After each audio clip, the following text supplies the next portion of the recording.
Hello friends, welcome to sign academy. दोस्तों, आज हम पढ़ने वाले हैं क्लास 6 का एनसीईआरटी हिस्ट्री। हेलो बच्चों, आज हम पढ़ेंगे जैनिज्म के बारे में। जैनिज्म क्या है? जैनिज्म एक तरह का रिलीजन है। इसके जो 24th तीर्थंकर थे वो कौन थे? वर्धमान महावीर। ठीक है। द मोस्ट फेमस थिंकर, जो सबसे जैन में सबसे फेमस थिंकर रहे वो कौन रहे? वर्धमान महावीर। इन्होंने अपने मैसेज को जो प्रचार करना शुरू किया वो लगभग आज से 2500 साल पहले शुरू किया था। He was a Kshatriya prince of a Licchavis. और एक कैसे प्रिंस थे? लिच्छवी कुल के प्रिंस थे। लिच्छवी कुल किस संघ का था? वज्जी संघ का। वज्जी संघ की राजधानी कहाँ थी? वज्जी संघ की राजधानी थी वैशाली। इतना आपको याद रखना है। एट द एज ऑफ 30, कितने सालों के एज में? 30 साल ईयर्स के एज में इन्होंने घर को छोड़ दिया। He left home at the age of 30, went to live in a forest. और कहाँ चले गए?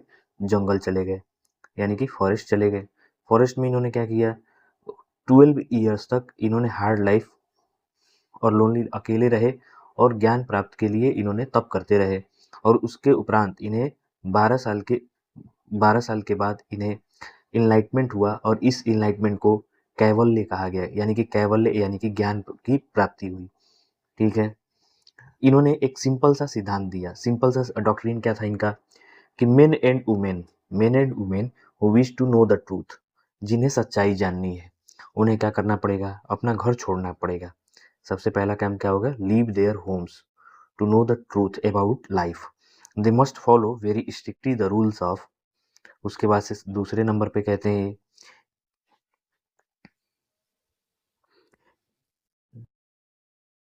दे must follow very strictly the rules of ahimsa. सबसे पहले उनको क्या फॉलो करना पड़ेगा? पहला तो था लेफ्ट होम, ये हो गया पहला। वहीं पे सेकंड नंबर क्या कहता है? सेकंड नंबर कहता है अहिंसा का पालन करने के लिए। अहिंसा का पालन करने के लिए यानी कि जीव हत्या नहीं करना है, किसी को चोट नहीं पहुंचाना है। इसके लिए ये लोग आज भी मास्क पहनते हैं, जिससे कि दूसरे जीवों को इनसे कोई नुकसान ना पहुंचे। All being said Mahavir long to live, सभी को जीवन लंबा जीना है। To all things life is dear, इन्होंने क्या कहा?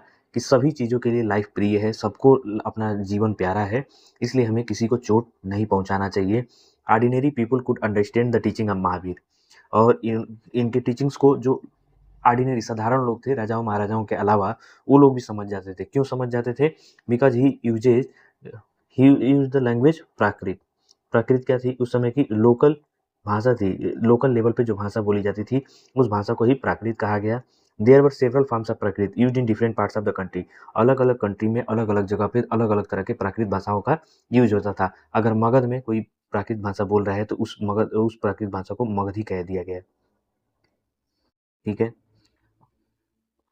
Followers of Mahavir who were known as Jains, Mahavir के फॉलोअर्स को क्या कहा गया? जैन्स कहा गया। और इन्हें क्या कहा गया? Lead very simple life. सबसे पहला केस क्या है?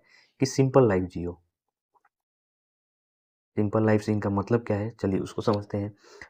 बेगिंग फॉर फूड, फूड यानी कि जो खाना है उसको आप एल्प्स के रूप में मांग के खाइए, यानी कि उसको भिक्षा मांगिए और भिक्षा से जो भी चीज़ मिले उसी को आपको खाने में ग्रहण करना है, यानी कि बेगिंग। तीसरा चीज़ हो गया ऑनेस्टी, इन्हें ईमानदार होने के लिए कहा गया कि हमेशा ईमानदार रहिए। And were specially asked not to steal, एक और चीज़ कहा गया कि डू नॉट स्टील, कि चोरी नहीं करना है। इसको हिंदी में हम आस्तीय कहते हैं, जिसको चोरी नहीं करना चाहता है। पांचवा है सेलिबेसी। सेलिबेसी क्या होता है? ब्रह्मचर्य का पालन करना, यानी कि no marriages before the truth, no marriage यानी कि सेलिबेसी में रहना, अविवाहित जीवन का पालन करना। और छठा चीज कहा गया कि leave all the things, leave all the your belongings including your clothes, अपने कपड़ों को भी त्याग कर देना है अगर आपको ट्रूथ जानना है। इन्होंने कहा कि सिंपल लाइफ जियो, खाने के लिए बेगिंग करो, भिक्षा मांग के जो खाने मिले उसी को खाने में ग्रहण करो। तीसरा चीज ईमानदार होने के लिए कहा गया। चौथा कि चोरी नहीं करना है। पांचवा सेलिबेसी में रहना। सेलिबेसी से मतलब क्या है? कि अविवाहित जीवन का पालन करना है, शादी नहीं करनी है, ब्रह्मचर्य का पालन करना है। छठवां कहता है कि leave your all belongings including your clothes, अपना सब चीज़ छोड़ दो, घर, परिवार, रिश्ते, नाते, उसके अलावा यहाँ तक कि अपने कपड़े भी। एक यहाँ पे टर्म है, the word Jaina comes from term Jina meaning conqueror. Conqueror मतलब क्या होता है? विजेता। Why do you think the term Jina was use for Mahavira? तो इसको हम समझ लेते हैं कि जीना क्यों यूज हुआ महावीर के लिए। इसलिए यूज हुआ कि इन्होंने अपने मन और इंद्रियों पे काबू कर लिया था, मन और इंद्रियों को जीत लिया था, इन्होंने सारी वासनाओं पे विजय प्राप्त कर ली थी, इसीलिए इन्हें जीना यानी कि कनकरर कहा गया। अब चलिए इसको हम दूसरे सिरे से यहाँ से समझते हैं।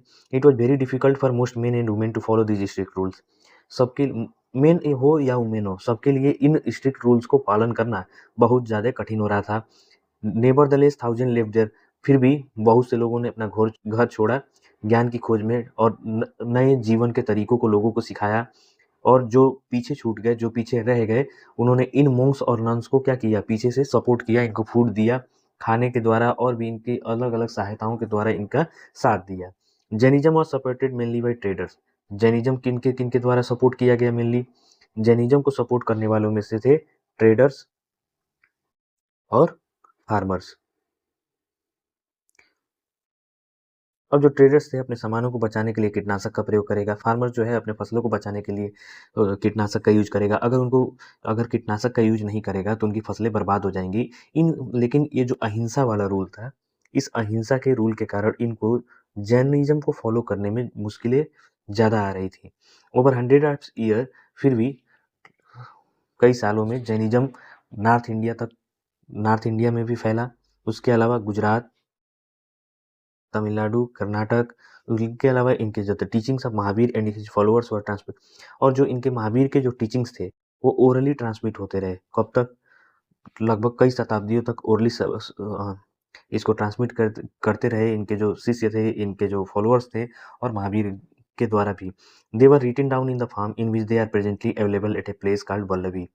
और जिस फॉर्म में इसको लिखा गया है, वो लिखा हुआ संग्रह कहाँ पे है? वल्लभी में। वल्लभी कहाँ है? गुजरात में। वल्लभी में उसको संग्रह किया गया है, और वल्लभी कहाँ है? गुजरात में आपके पड़ेगा। About 1500 years ago. और कब से इसको संग्रह करके रखा गया है? 1500 ईयर्स एगो में इसे संग्रह किया गया। अगले अगले वीडियो में हम द संघ के बारे में पढ़ेंगे कि संघ क्या होता है। ठीक है, तो अगले वीडियो में आप हमारे साथ बने रहिए ताकि आपको ऐसे ही नॉलेजफुल वीडियो मिलती रहे। दोस्तों कैसी धन्यवाद। लगी वीडियो? अगर अच्छी लगी तो प्लीज़ लाइक कीजिए, शेयर कीजिए और ऐसी वीडियोज़ के लिए हमारे साथ बने रहिए। धन्यवाद।